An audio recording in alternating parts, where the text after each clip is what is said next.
We have made it. We have made it. It's the start of training camp. The NFL is underway. Rob Staton is here. Look at him, SeahawksDraftBlog.com.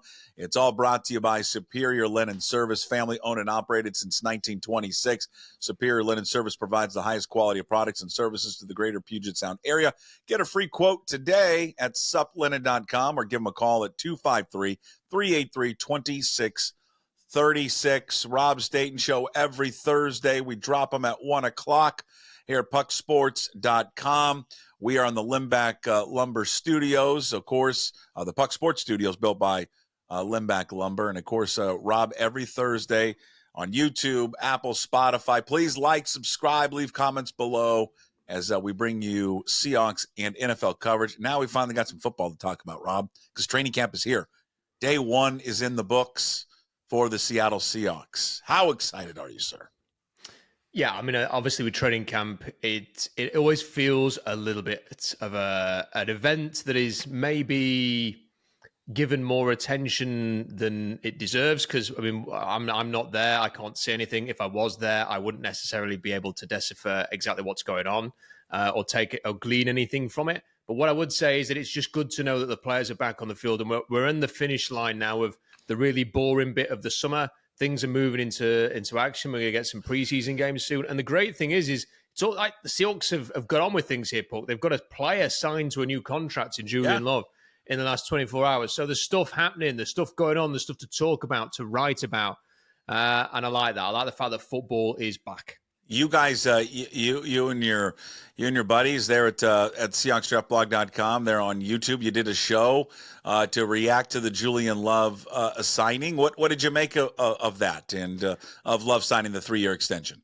But I think it's really interesting because it was a little bit unexpected in terms of nobody talked about it. And we talked about, what could happen and which players could get re-signed. And Julian Love's name never came up. I have to give a lot of credit to Curtis Allen, who writes for SeahawksDraftBlog.com. Right. In February, he suggested that there was a decent chance that he would sign a deal worth exactly the amount that he has signed for. He pitched it. He said that he wouldn't be surprised if he signed a Grant Delpit style contract, this is the exact amount that Grant Delpit signed for with Cleveland. Mm-hmm. And that is what has happened. Now, I think there's a number of ways of looking at this Julian Love thing. They clearly like Julian Love. They've talked him up ever since they signed him. They thought they got a great bargain. He played relatively well last season. They've been talking about him again this offseason. It just feels like they believe that he is a core piece. Mike McDonald is a coach that had 2 top 20 ranked safeties on his Baltimore Ravens team, according to PFF last year. He knows how to put these players in a position to have success. They've clearly had a look at him. They think that he is somebody that they want to stick around for a while.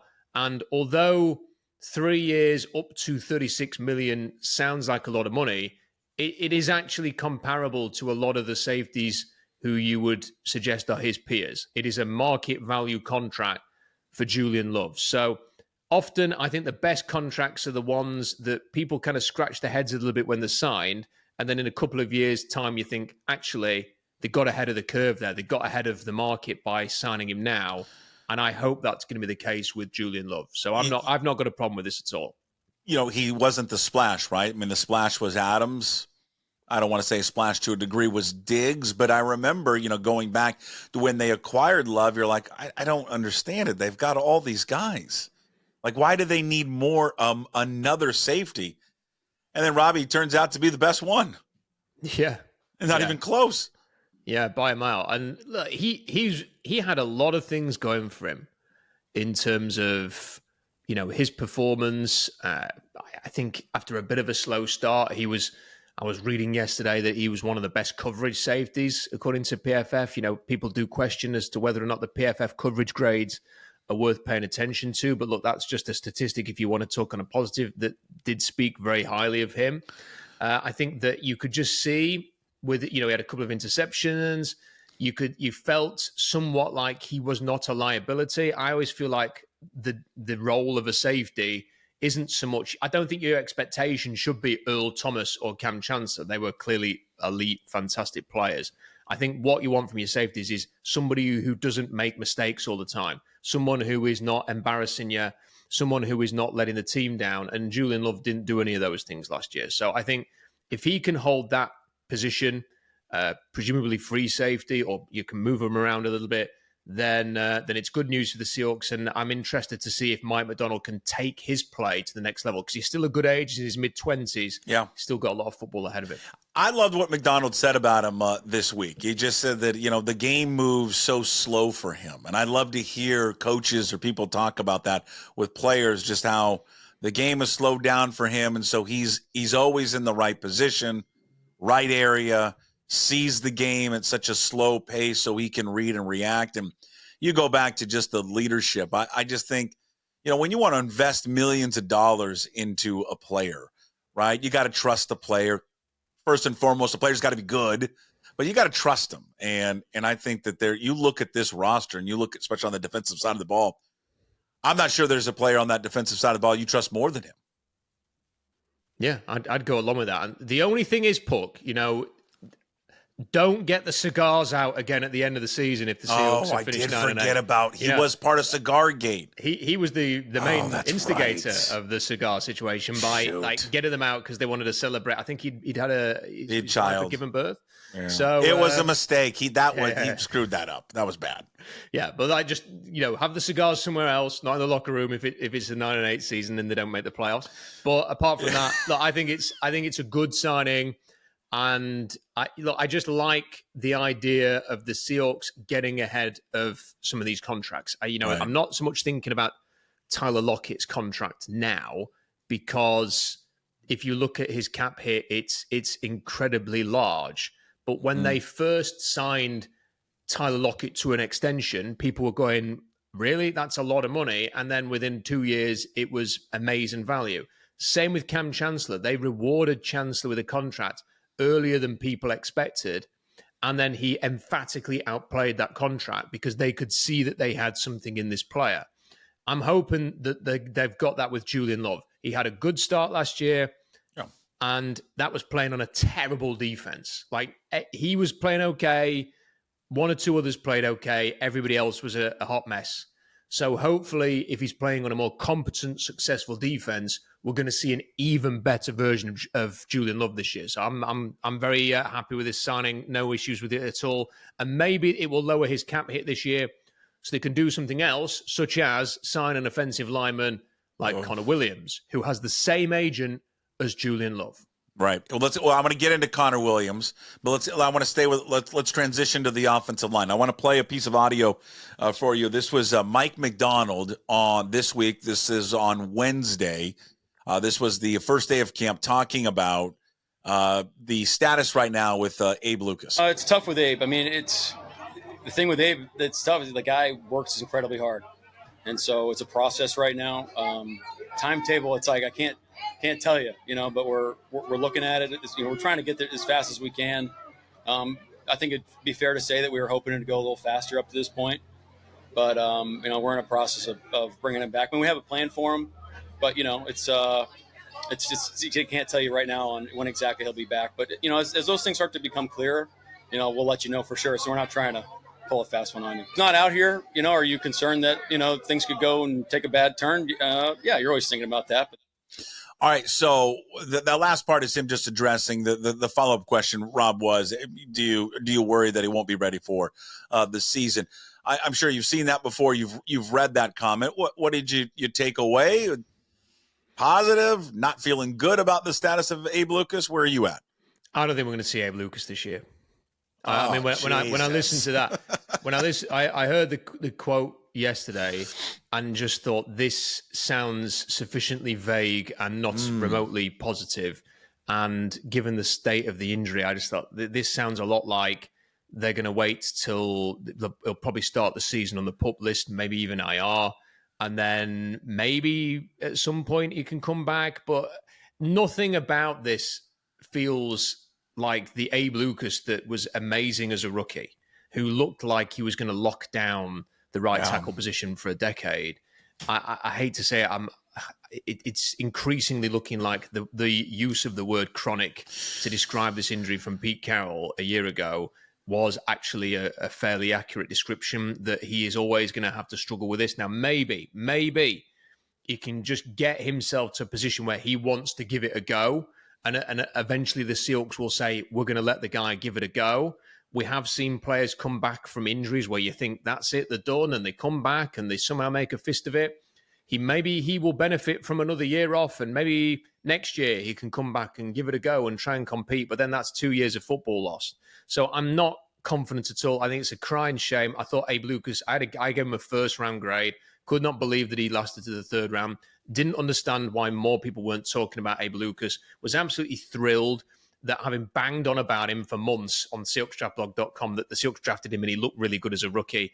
And it is such a shame now that they seem to be sort of just having to scramble around, whether it's George Fant, whether it's somebody else who's going to have to play at right tackle. It doesn't sound as if Lucas is going to be back anytime soon. I'll give you just something maybe to raise that half glass empty feeling. Okay, I talked to Garofolo about this, and Mike Garofolo, NFL Network, his show's out on Thursdays as well at pucksports.com and YouTube and Apple and Spotify and wherever you find your podcast, right?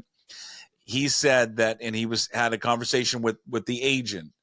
Now, this could just be agent speak, but I'm just offering it up, that the surgery that he had in the offseason, that he said that everything is moving in the right direction for Abe Lucas, and seemed to give off the indication that he'll be okay. I'm just offering that up with what Mike McDonald said this week. But you're right, because I had the same reaction that you did when I heard Mike McDonald talk about Abe Lucas, that oh my God, this is going to go into the season with the possibility that he could be lost for all of it, which would just be terrible for an organization that's been trying to improve this offensive line, which seems like every single year.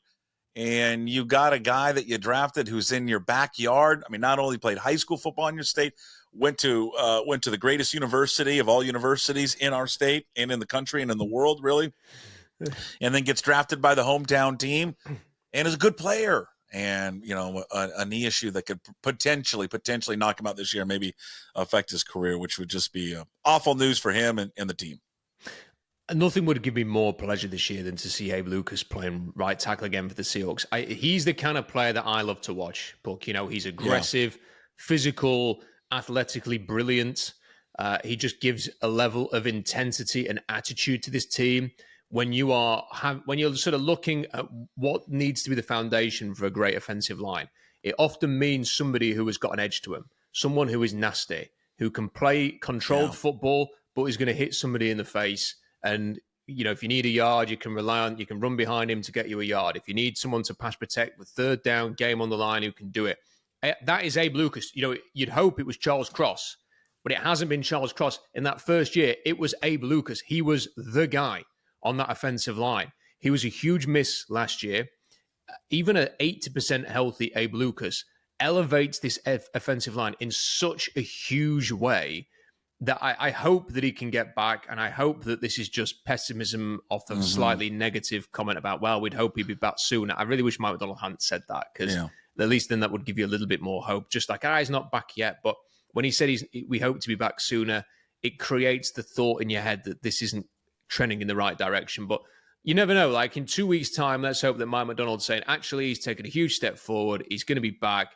He can maybe play some part in training camp or in these preseason games, or that they think they can get him back at some point this season. But yeah, it's hard to be confident until he's actually out there. Yeah, it's just been the, with their offensive line. Jim and I were joking about it on this week on Wednesday's Daily Puck Drop about, what are the key storylines and all going into the season. And I'm like, hey, man, I'm not going to bore you with this, because it's the same thing every year for me and every game. And I think we overanalyze sports way too much. That's just me. And I'm like, you know what? Whoever wins the trenches, whoever wins up front is going to win the game most of the time. And this team is going to be successful if they can fix this and get this offensive line right. If they don't, then they're not going to be good, because they can't make up for all, any other deficiencies, with their team. If their offensive line isn't good, they can't run the ball, they can't throw, they can't do all those things they want to do. And Jim was making fun of it and well, that's hard hitting analysis, but it's right. But it's sometimes the most obvious thing is right in front of you. And, if they lose him, and now you're talking about revamping a line one more time. I mean, now you got to hold right tackle. We're still not set really who the right guard's going to be. You think it's going to be Haynes, where at least you hope it's Christian Haynes. That's why you drafted him, him and Bradford. And then the center position, we'll get to Connor Williams here right now. I mean, they clearly aren't confident in their center position with Oluwatimi, who they got last year, and Nick Harris, who they signed this offseason. Because now they've brought in Connor Williams, who played for the Cowboys, albeit he played guard, but then played center for the Dolphins. So they clearly see that as a weakness and an upgrade on their football team. And it appears that Connor Williams is getting close to signing. So it might be a good fit for Seattle. At least it gives them another offensive lineman who does have, right, Rob, the resume of also playing guard as well. Yeah, I think it'd be a very interesting signing. Before I talk about Connor Williams, I want to emphasize that, yes, sort of saying that games are won in the trenches, it is football rhetoric. It's a bit of a cliche, but it's absolutely the truth. Yeah. And it warrants mentioning as often to the point of it being maybe stating the obvious, because, speaking to a former NFL GM that I did like about, July, about 6 months ago, he's just saying lines. It is the great equalizer. Unless you have an amazing quarterback, a Mahomes, a Josh Allen, which very few teams do, the way to create a team that can be extremely competitive and have a deep run is to be outstanding up front, to exhaust your resources in those areas. And I think it's great that the Seahawks have done that on the defensive line, and now it's time for the offensive line. And that's why I think Connor Williams is quite interesting, because he is somebody who has graded exceptionally highly via PFF over the last few years. It's not just like last year or for 6 games last year or something like that. He was the second highest rated center in the NFL last year before he got injured in week 14. He has been at the top end of those rankings for 3 or 4 seasons now. I think it's 4 seasons where he has done this. So this isn't a flash in the pan. There's someone who has been a consistent performer. The Seahawks have not had a single player who's been a consistent performer on their offensive line for a long, long time. You could plug him in at guard. You could plug him in at center. I think Mike McDonald said that he would be a center for them. They've got him in. They've passed the physical there. I suspect there's a bit of work going on behind the scenes to try and flesh out some other teams to get a market going for this guy, given that he plays such a valuable position. I think they're trying to get the 49ers involved because they similarly need to improve their offensive line. But the Seahawks seem to have stolen a march on the other teams by at least getting him in and doing the physical. They've just done a contract with Drew Rosenhaus for Julian Love, who is also Connor Williams' agent. So that's a good thing. And if they've created a bit more cap space, it gives them that little bit extra to be competitive in the market for him. They've got about $8.5 million in effective cap space remaining. So if they've created a bit more, then they'll have a legit chance of bringing him in. And the thing I like about this, Puck, is he is in his 20s. Connor Williams is in his mid-20s as well, like Julian Love. So if you bring him in and say, we're going to give you a chance to rejuvenate your career after that really serious knee injury in week 14 last year, if he works out, he's somebody who could be with the Seahawks for another 5 years. Yeah. He's somebody who could be a foundational piece on this offensive line.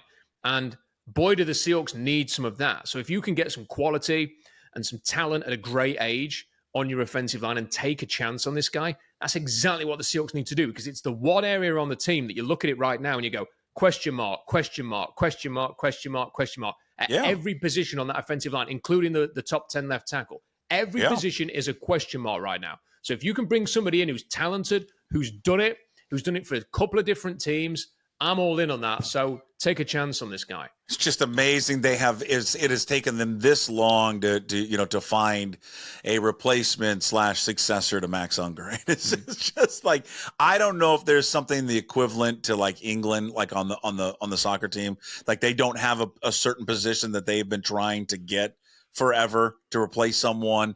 Like baseball wise, the Mariners, like their biggest bugaboo forever. Well, there's lots, but like the left fielder, they could never find a left fielder. The Sonics back in the day when we had the NBA, it was always a center. There was one, Jack Sikma, and then after Jack Sikma in the late 70s and 80s, they could never find another center again. It's the same thing with the Seahawks. They made that trade with the Saints.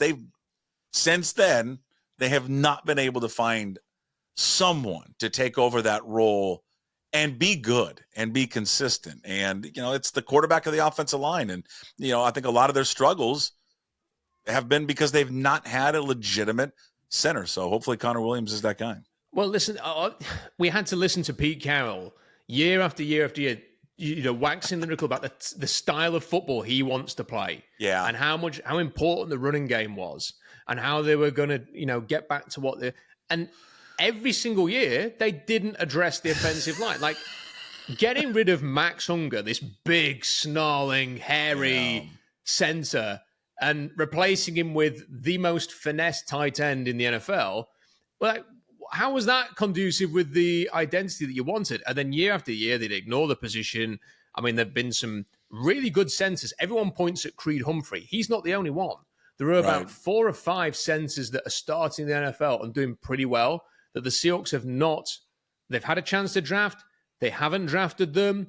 And that position's been a question mark. This is the big thing for me. Of course, I want the Seahawks to find the guy at quarterback. That's going to be the big need until they find their franchise quarterback who's young, who can win them potentially Super Bowls in the future. That's the big need. But apart from that, just put all of your money into the offensive line. Like, just find proven guys.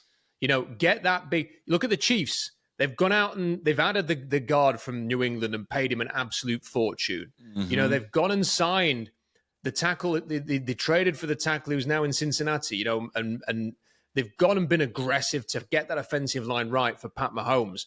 That's what the Seahawks need to do now. If you can't have that elite level quarterback, if you're not going to have Allen, Mahomes, Burrow, Herbert type player back there in the backfield, let's go out onto that field with the best defensive line and the best offensive line that your money and draft can buy.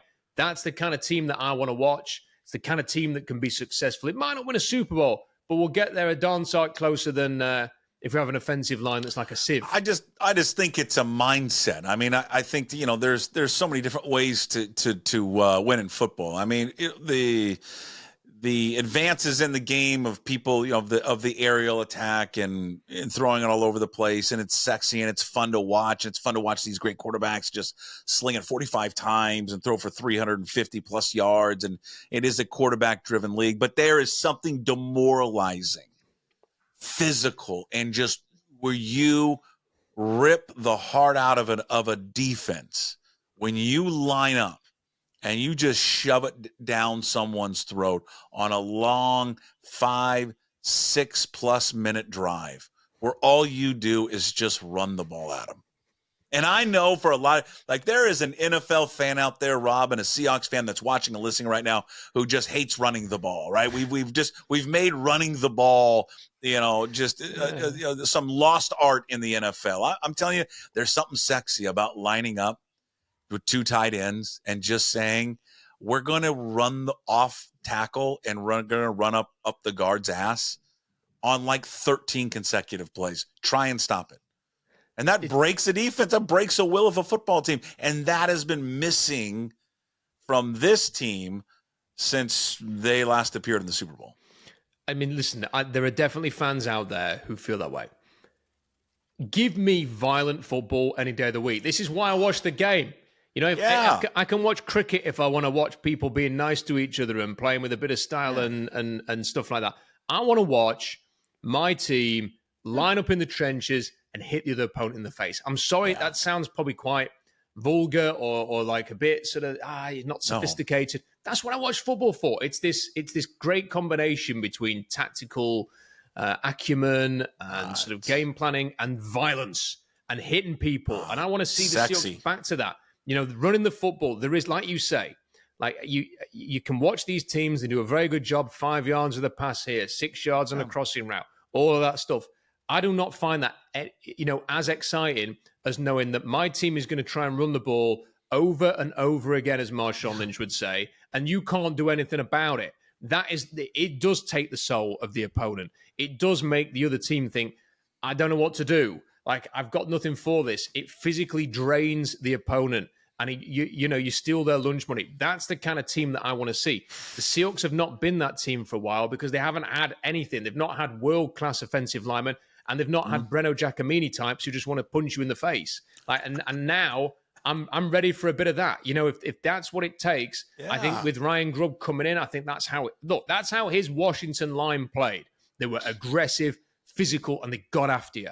I want to see that back in Seattle because that is the identity. I want us to be tougher than everybody else. I want people to come to Seattle, hate every single second of it, and then be sent on the merry way with absolutely nothing, and then lose their next game the following week because the Seahawks beat them up. That's what used to happen, and I want to get back to that. Yeah. I need a smoke. I'll be honest with you. I'm slightly just, I need a smoke. I'm sweating a little bit here. I do it. As you were talking, I just quickly went through the list of centers since Max Unger was traded. There have been, I want to hear, you want me to put you on the spot and see if you can name them? There have been 1, 2, 3, 4, there's been 5. How many do you think you can name? Starting centers for the Seahawks. Starting centers for the Seahawks since Max Unger was traded to the Saints for Jimmy Graham. Justin Britt would have been one of them, I guess. Mm-hmm. Yes. There's the guy who ended up being a coach, Jean-Pierre. No, he might have appeared, but this is the main starters. But he might have played in there. I know you're talking main about. Stars. Okay. So we had Evan Brown, was it? Yes. Last year. Austin Blythe. Austin Blythe. Austin Blythe, yep. Right after Justin Britt. Think LSU. Oh, the second round pick. Yeah. The guy who's... I don't even know where he's playing now. He was at Cleveland, wasn't he? Then I think he's gone somewhere else. Oh, what? Ethan Posick. Yeah. And then do you remember who was right before Justin Britt? So there was a guy that sandwiched between Max Unger and Justin Britt for just 1 year. And you know what? And he played. And I think there were at times you'd watch him, you're like, oh, he's pretty good. I can't remember if it's Parker or Patrick Lewis. Oh yeah, Patrick Lewis. Yeah. How about that? Yeah. Huh? I can remember when they signed BJ Finney and said that he was their top target, and I don't think he played a single game for the Seahawks. BJ. That was an exceptional. So that's your group since Unger, who last played in 2014. Patrick Lewis, Britt, Ethan Posick, Austin Blythe, and Evan Brown. And they'll have another one this year, whether it's Oluwatimi, whether it's Connor Williams, whether it's, Nick Harris or whoever. Is it any wonder, Puck, that they've not had a fantastic offensive line when that's the list? Yeah, exactly. That right there. Again, that's why, I laugh when everybody comes up with I poke fun of it every year. My top 15,000 storylines for training camp or start of the season. And mine's the same one every time. Tell me what the offensive line looks like. Yeah. Tell me what the defensive line looks like. And I'll tell you how it's great to talk corners. It's great to talk linebackers. And, it's good to see that Baker and Dodson are back and all those guys. And I love a good quarterback. I wish we had a great quarterback and all the fancy, wide receivers and running backs and all that. But, man, I want an offensive line that just kicks ass, that people are scared to play. And that's a little bit why it was somewhat frustrating in this draft this year that I did think there were some good offensive line options, in round 4, and they went and round 5, and they went in different, how many cornerbacks do you need? And, they drafted 2, and you're thinking like, come on, invest in the trenches, bring some guys in. It doesn't have to be a first round pick. I tend to actually agree with John Schneider that sometimes guards do get overdrafted. Like there are a lot of first round guards who become very average, that they may be better athletes than they are. And I think the style of play is almost as important as the athleticism at guard. But you can find guys round 2, round 3, round 4 who can become very, very good players for you. Sometimes they're the converted tackles who you can kick inside, end up being the best kind of guards, especially at left guard. And I just wish the Seahawks would take a few more chances there and force it a little bit to try everything to get this offensive line right. And if you've spent a lot of money on idiots like Jamal Adams and people like that over the years. Like, let's spend, a huge chunk of cash on a guard if needed, just to solve that problem and get somebody who can who can go in there and make that offensive line work. So I'm hoping that after this year, that when whatever happens with this year, that the offensive line is going to be a focal point for them in the next offseason when it comes to free agency and the draft.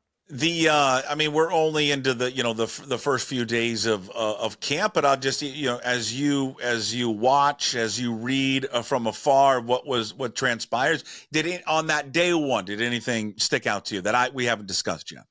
Only that the linebackers were healthy, and actually started. Curtis Allen wrote a great little write-up for us because he was in attendance yesterday.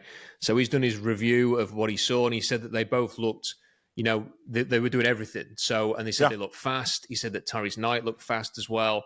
So that's encouraging because when you saw that they were on was it the PUP list or the NFI list or whatever it was, you're thinking, hang on a minute, like, are these guys ever going to be healthy? What are they going to do? Are they going to trot out one of these million receivers that they've got at the minute at linebacker or something because there's nobody there? And yet to have them both there and for Curtis to give a positive review, I think that was a good thing. So that was good news. And then apart from that, it's, the other thing that I did notice was still Christian Haynes is not practicing with the ones on the offensive line. Now, is that because he's taking his merry time getting up to speed, or is it because they're making him earn the job, or is it because Mike McDonald doesn't trust rookies? And that's the other thing, and that we've talked about this in the past. He's kind of talked down Byron Murphy's potential impact in year one. Christian Haynes isn't training with the ones. Tyrese Knight's not going to start. Presumably, Adrian Barner's not going to start. Presumably, so is it that the rookies are not going to be big time starters this year, that they're not going to expect a lot from them? And so I'm interested to see that. And the other thing that Curtis did mention was that he said Jonathan Hankins and Jaron Reed look ready, and that interior, to play some solid football, to hit some people, to play tough and solidify that interior. So because they have got a lot of pass rush options, to hear that the two guys that they're going to need to just be stout and plug holes and be aggressive and do the dirty work on that defensive line, the fact that they look good day one, I think is really encouraging to hear. Yeah. All right, good stuff. Rob, you're the best. Rob Staton, SeahawksDraftBlog.com. Go read and check out all of his content there. His YouTube page, they've got the latest video. Promote the video that you guys did talking about the Julian Love extension. Yeah, so we did a live stream looking ahead to everything, and go and check that out at Rob Staton Football. And we're going to be, streaming again now and doing videos through that. So well worth subscribing to the channel, and SeahawksDraftBlog.com. We will have training camp reviews. We're going to have some draft stuff. I'll be giving my opinions to anything that kind of happens as well. So SeahawksDraftBlog.com for all of that. We are about I think it's less than 2 weeks now, or right around 2 weeks, their first game. Wow, bring it on. Playing the Chargers. Do you know what? It says everything. It says everything about my life, though, that I'll be up at 3 o'clock in the morning, eagerly anticipating that game. I mean, what an absolute mentalist doing that. A preseason game. I enjoy preseason games. I know there's a lot of people that don't like them, but I don't know. Some weird thing, I like them. I mean, I like to see the starters get out there, and then I like to see all these guys that are on the bubble, or maybe some connection to a university that I like watching them go out there and play, and that's just fun. It's fun. All right, Rob Staton every Thursday here at pucksports.com. It's brought to you by Superior Linen Service. Again, family owned and operated since 1926. They provide the highest quality of products and service to the greater Puget Sound area. Get a free quote today at suplinen.com, or give them a call at 253-383-2636. Rob Staton every Thursday here at YouTube, Apple, Spotify, wherever you find your podcasts, and, of course, right here at pucksports.com.